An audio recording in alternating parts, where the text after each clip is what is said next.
11:47 p.m., Harlem, 1933, Lenox Avenue, second floor above a closed tailor shop. A single bulb hung low, turning cigar smoke into a gray ceiling while sirens drifted and died 3 blocks away. Ellsworth Bumpy Johnson sat near the wall, hat brim cutting his face in half, a glass of rye untouched at his right hand. On the table, a battered ledger, an envelope sealed with red wax, and a straight razor folded shut like punctuation. Men spoke in measured tones. Streets, runners, banks. Each word weighed against who might be listening through the floorboards. Outside the building, 2 uniformed cops lingered at the corner, faces turned away as if paid to see nothing. The territory meeting kept its ritual. 1 man read figures, another confirmed runners, a third marked debts with a pencil worn to a nub. Bumpy Johnson let the room speak around him. He sat with his back off the wall, hands visible, no grin, no threat, only presence. When the stairwell creaked, every chair stayed planted, but every ear turned. A white gangster stepped in with 2 bodyguards, coat collar up, hair slicked back, shoes too clean for Harlem. He did not remove his hat. He did not ask permission. "Evening," he said, as if the room belonged to him. No one welcomed him. The pencil continued, then paused when the gangster walked straight to the table and glanced at the sealed envelope. His eyes slid to Bumpy. "So this is Johnson." Bumpy's face stayed blank. The rye stayed untouched. The gangster tapped ash onto the boards. "Downtown's tired of your little arithmetic. Harlem's cash has to travel. We're offering protection on the route. A small percentage, and nobody gets hurt." A witness at the far end, an older banker from the numbers trade, shifted in his chair and froze, becoming furniture. The gangster leaned in, lowering his voice but keeping it loud enough for every man who mattered. "And if you don't like it, you can step aside. You're just another Negro with a pencil." The room took the line without sound. Even the cigar smoke seemed to pause. 1 bodyguard moved his hand toward his jacket, then stopped when nothing moved back. Bumpy Johnson lifted his eyes, slow as a door opening. "This is a Harlem table," he said. "You don't speak that way here." The gangster's mouth curled. "You want to teach me etiquette? Johnson, you're not the mayor. You're not Dutch Schultz. You're not anybody. Just another Negro." Nobody stood. Nobody reached. The insult hung in the air, witnessed by men who understood that certain words spoken in certain rooms were not meant to be answered with shouting. A man from the policy trade tried to soften it with a joke that died before leaving his teeth. Another associate, a bookmaker with fingers, cleared his throat. "This ain't a downtown sit-down," he said. "We keep it respectful." The gangster turned his head just enough to show disregard. "Respect is paid for," he said. "I'm here to collect." He reached for the ledger as if it were his, and the room watched his hand the way men watch a match near gasoline. Bumpy did not stop him. He did not flinch. He let the hand hover over paper and ink, let every witness measure what was being taken in plain view. When Bumpy spoke again, it was to the room, not the intruder. "Write the figures as they stand," he said. "No new partners tonight." The gangster's palm settled on the ledger, pinning it as if paper could be owned. He spoke to the room in a practiced tone. "Routes change, money changes hands, that's the city." A runner captain named Smitty shifted in his chair, jaw scar catching the light. He started to rise and stopped when Bumpy's hand lifted a fraction, fingers open. The signal held the room in place without a word. Bumpy leaned forward just enough to bring his shadow onto the ledger. "You came up here to talk percentages," he said. "You talked something else instead." The gangster smiled. "You hear what you want." Bumpy did not answer that line. He looked at the pencil man. "Right," he said. "No changes tonight." The pencil resumed, scratching against paper. The meeting continued as if the insult were a minor accounting error. The gangster tried to turn the calm into submission. "My people keep trucks safe," he said. "Yours get clipped on the bridge. I'm offering insurance, a small taste." Bumpy's voice stayed level. "Harlem keeps its own streets." 1 bodyguard glanced at the other. They had expected heat, someone to stand, someone to brag, someone to overplay. Instead, the room offered nothing to punish. Outsiders often misread that stillness as weakness. The gangster leaned closer, testing the boundary. "Say no again," he said, and we'll see how quiet Harlem stays. Bumpy lifted the rye glass for the first time. He did not drink. He set it down with a soft click that traveled to every corner. Cash moves on routes, he said. Roots move on permission. The gangster laughed, thinner now, and withdrew his hand from the ledger. All right, he said. Let it be your way tonight. He backed toward the stairwell, leaving ash prints on the boards. Words don't move cash. Bumpy watched him go without following. When the steps creaked down, Bumpy's gaze shifted to Smitty. He slid the sealed envelope across the table, red wax catching the bulb. No talks after this, Bumpy said. He just stops. The room did not cheer. It did not nod. Men simply stood in sequence, taking assignments without asking what the assignments were for. The insult had been acknowledged, and Harlem's answer began with restraint, not noise.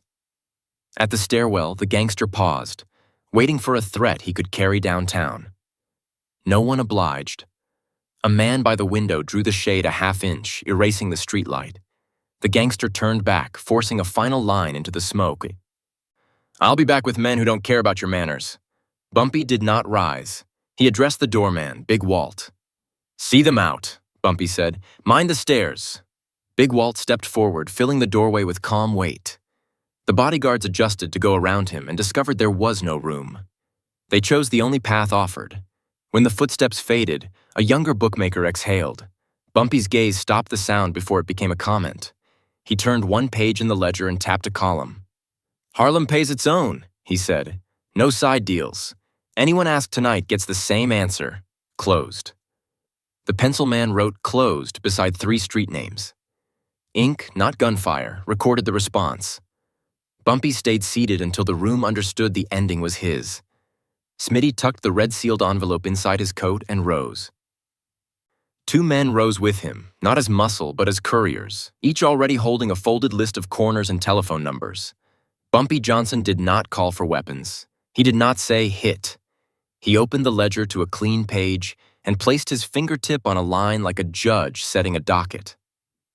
The hallway payphone sat in a niche beside a cracked mirror. Flashwalker, neat suit, quiet eyes, lifted the receiver and waited for the operator. Connect me to 119, he said. Miss Mamie's apartment. His voice carried the clipped discipline of business, not excitement. Inside the room, Bumpy spoke to 3 captains, each assigned not to violence but to absence. Lennox to 125th, he said. No runners on open corners, only kitchens, only back rooms, no street counts. He tapped the ledger twice. Protection stays home, no escorts, no lineups, let folks feel the gap. A man with a derby asked, For how long, Bumpy? Bumpy held the sealed envelope at the edge of his palm, wax unbroken. Until the right man asks the right question, he said. Flash returned, receiver cupped, and stood close enough to hear without intruding. She's on, he said. Bumpy did not take the phone. He let Flash carry his words. Tell her the bridge boys don't move tonight, Bumpy said. Tell her the cash stays in Harlem. Tell her no one argues with police and no one asks favors. Another payphone rang down the hall. Then another. The building suddenly alive with quiet calls that never rose above a murmur. A bartender on the avenue was told to keep the back door locked. A chauffeur was told to take no fares after midnight. A butcher was told the regular pickup would not arrive. A church deacon was told to keep the basement lights off. Nobody was told why. Nobody needed to be. Smitty went down the stairs and into the street. He passed under a lamppost, then slipped into the darker block where runners usually floated like smoke. Tonight, the corners were empty by design. Lookouts who lived for being seen stayed indoors. The usual hand signals vanished. Harlem's machinery was not broken. It had been switched off with clean hands. Back upstairs, Bumpy laid 3 stacks of receipts on the table. Payments, debts, and favors, each dated, each signed or witnessed. He slid 1 stack to Flash, 1 to Smitty, 1 to Big Walt. These are roots, Bumpy said. They'll come looking. When they do, nobody speaks first. He closed the ledger and slid it beneath his chair.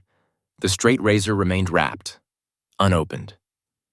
The only sharp thing in the room was the order itself.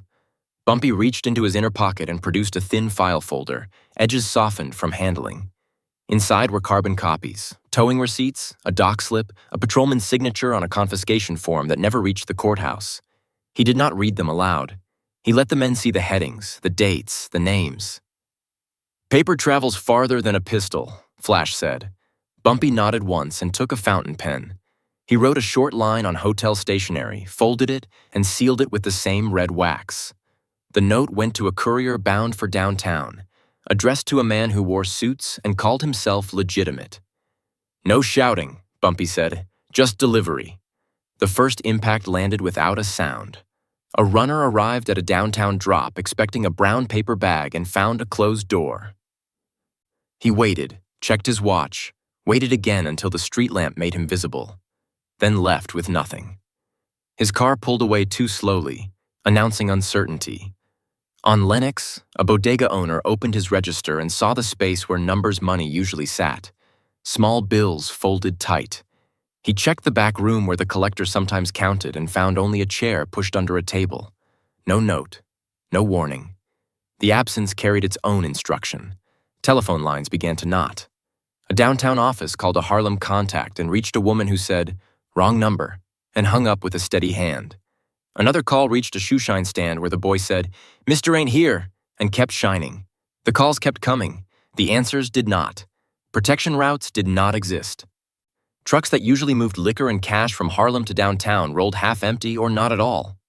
Drivers sat behind steering wheels, hands resting, waiting for escorts that never arrived. At a bridge approach, 2 policemen watched a stalled car and chose not to intervene because nobody had paid for intervention. Inside Harlem, the system adapted like a living thing. Kitchen tables became counting rooms. Church basements hosted quiet exchanges after evening services. Couriers walked with grocery bags that looked ordinary. No corner crews strutted. No pistols flashed. The neighborhood behaved as if the street had been rewritten in invisible ink. The gangster who had spoken the insult paced his office, coat still on, tie loosened, demanding names. "Where's Johnson's people?" he said. "Who's holding the route?" A subordinate offered a guess and received a slap that sounded like paper tearing. Another man suggested forcing a pickup and was told, "Force what?" because there was nothing to force. A rival crew tried to fill the gap, stepping onto Lenox with 2 cars and confidence. The corner did not answer them. No runners came out to join, no lookouts signaled. The crew stood exposed and left before they could be counted. Harlem stayed quiet, not empty, organized. Downtown began to feel the loss in ledgers of its own. Bars waiting on deliveries, gamblers waiting on credit, policemen waiting on envelopes that did not arrive. The city's small lubrications dried up. In that dry space, the insult started to look expensive. Near midnight, a downtown envoy pushed into a Harlem bar that usually served as neutral ground. The bartender wiped the same glass twice and said, "Kitchen's closed." The envoy tried a backroom knock and found only a broom against the door. He left a calling card on the counter. It sat untouched. Toward dawn, a police wagon rolled along 131st, looking for easy arrests. It found none. Men who usually stood on corners were inside, and doors stayed shut. The wagon kept rolling, a patrol without a target. Morning brought the same discipline. Numbers collectors moved through alleys, not sidewalks. Bankers counted behind curtains. A seamstress carried a shoebox heavier than cloth and walked past a precinct house without lowering her eyes. At a cab stand, drivers refused fares to downtown, claiming no gas, while full tanks sat under their seats. By the second night, downtown's calls turned from threats to questions. Names were spoken with less laughter. Johnson began to sound like a gate, not a man. At dusk, a car pulled up and did not linger. The driver killed the engine, waited, then restarted, as if afraid to be seen waiting. A messenger climbed the stairs with his hat in his hands, downtown manners forced onto a Harlem landing. The door opened without ceremony. Inside, the room held the same smoke, the same ledger, the same untouched rye. Men sat in the same positions, as if the neighborhood itself had taken a seat. The messenger was offered no chair. He spoke carefully. "Mr. Johnson," he said, using the title that had been denied. "There was misunderstanding. Downtown wants the roots back. No percentage, no protection talk." Silence answered first. The pencil lay beside the ledger, unsharpened, waiting. Smitty broke the red wax seal and unfolded the paper. Names, corners, drivers, and payments. Enough to make Downtown's offer sound like an apology. Flash Walker held the sheet where the messenger could see it and nothing more. Bumpy Johnson did not smile. "Roots return when respect returns," he said. "That's the percentage." The messenger nodded once, too quickly, and backed toward the stairs. No one followed. That night, runners returned to corners as if they had never left, moving tighter and quieter. Bridge escorts reappeared with smaller mouths and lighter demands. Downtown offices stopped calling Harlem with orders and started calling with questions. In New York, power did not always announce itself with gunfire. Sometimes it arrived as an empty street that refused to cooperate, then reopened on one man's terms. The insult was paid for in silence. Downstairs, the messenger crossed Lenox Avenue without looking at the storefronts, as if the block itself might speak. The car pulled away toward downtown, leaving Harlem behind like a door shutting. The white gangster who had delivered the insult did not return to the tailor shop room. His calls were routed through intermediaries. His bodyguards began standing farther from him, keeping their distance. In back offices, men who counted money began counting risk. A percentage was discussed again, then erased from the page. Harlem's cash started moving in a new pattern. Fewer hands, shorter routes, tighter clocks. The system resumed, not louder, but cleaner.